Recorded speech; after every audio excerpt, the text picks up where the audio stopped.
ये कार्यक्रम को महासमावेश भाव उल्लेख कले आज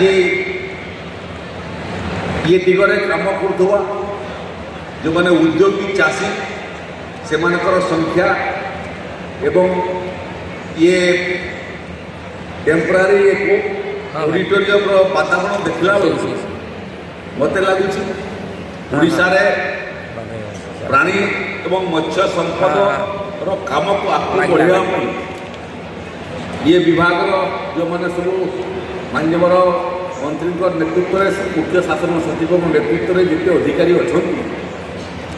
से समस्त को धन्यवाद जनवाई चाहे कि ये द्वितीय महासमावेश जोटा आयोजन हो ये महासमावेश निखुण एवं सफल आयोजन 3 दिन धरी ये कार्यक्रम चलो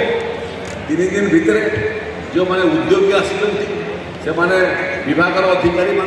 परामर्श नहीं पारे ओडिशा सरकार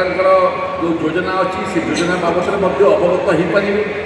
एवं राज्य बाहर भी जो वैज्ञानिक मैंने आज आसिक उपस्थित अच्छा से परामर्श नहीं पारे से क्रम बंधुगण आम पिला शुणी आसू मुझे छोट थी स्कूल रे पाठ पढ़ी से समय आम शुणुलु कहूँ जे चाष आसी जार कि आनंद ताहार तेणु चाष कहले